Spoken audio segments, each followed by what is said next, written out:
আসসালামু আলাইকুম দর্শক মণ্ডলী, আজকে আমি আপনাদেরকে চিকেন বান বানিয়ে দেখাবো। ওভেন ছাড়া কিভাবে চিকেন বান সহজেই বানানো যায় সেটাই আপনাদের সামনে উপস্থাপন করব।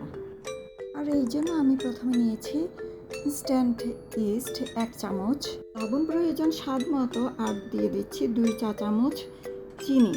দিচ্ছি রুম টেম্পারেচারের হাফ কাপ পরিমাণের লিকুইড দুধ। এটা অবশ্য আপনারা অল্প অল্প করে ঢালবেন যাতে করে আটার ডোটা বেশি নরম না হয়ে যায়।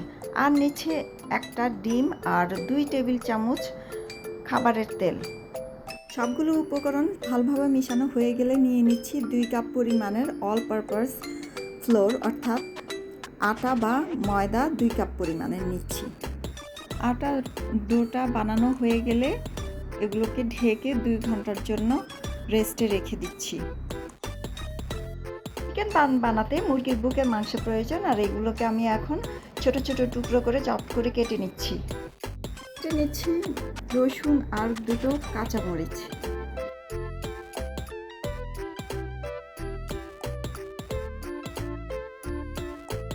চুলায় প্যান বসিয়ে স্টোভটা অন করে নিয়েছি, আর এখন দিয়ে দিচ্ছি খাবারের তেল আনুমানিক 4 টেবিল চামচ।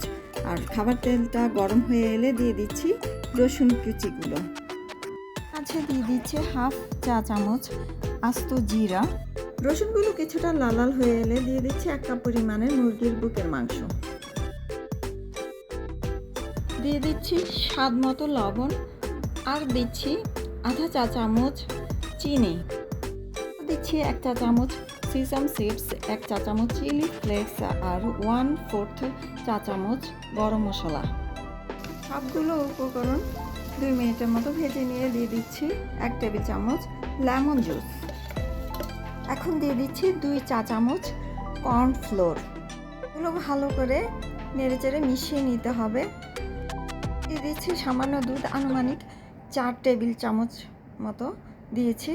তারপর এর মাঝে দিয়ে দিচ্ছি 1 টেবিল চামচ পরিমাণের আটা। এগুলো কিছুটা নেড়েচেড়ে রান্না করে মাখা মাখা হয়ে এলে দিয়ে দিচ্ছি চপড করা কাঁচামরিচগুলো। রান্নার শেষ পর্যায়ে দিয়ে দিলাম 1 চা চামচ পরিমাণে গোলমরিচের গুঁড়ো। তারপর এগুলো নেড়েচেড়ে চুলা অফ করে উঠিয়ে নিচ্ছি। 2 ঘন্টা পর এলাম, আটার ডোটা ফুলে উঠেছে। এর ভিতরের হাওয়াটা বের করে এখন ভালো করে মেখে নিতে হবে। এগুলোকে এখন ভাগ করে নিচ্ছি। আমি 4টা বড় সাইজের আর 2টো ছোট সাইজের বানাবো, মোট 6টা। একটা লেচি নিয়ে হাত দিয়ে একটু ছড়িয়ে নিচ্ছি। এরপর মুরগির পুরগুলো এর ভেতর দিয়ে দিচ্ছি। দেখুন আমি কিভাবে বানাচ্ছি, ঠিক ওইভাবে বানাবেন। এক সাইড থেকে এনে এনে আস্তে করে এটা সিল করে দিতে হবে, না সিল করে দিলে কিন্তু এটা খুলে যাবে।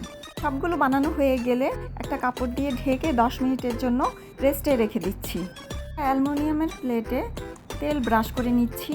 এটার মাঝে বানগুলো দিলাম। এগুলো কিন্তু একটু ফাঁকা ফাঁকা করে দিতে হবে, কারণ এগুলো ফুলে বড় হবে। একটা ডিমের কুসুম নিয়ে এর মাঝে 1 চা চামচ দুধ দিয়ে ভালো করে বিট করে নিচ্ছি।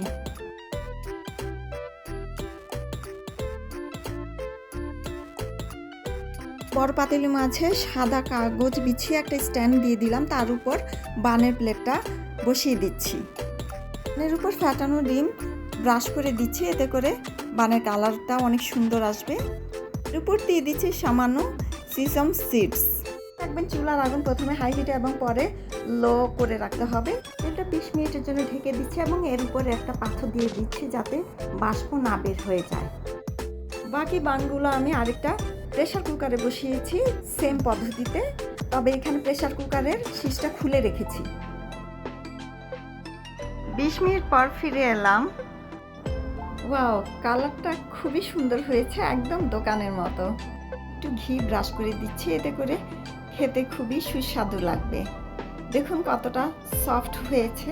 আপনারা অবশ্যই বাসায় একবার ট্রাই করবেন। এটা বিকালের নাস্তা এবং বাচ্চাদের টিফিনেও দিতে পারবেন।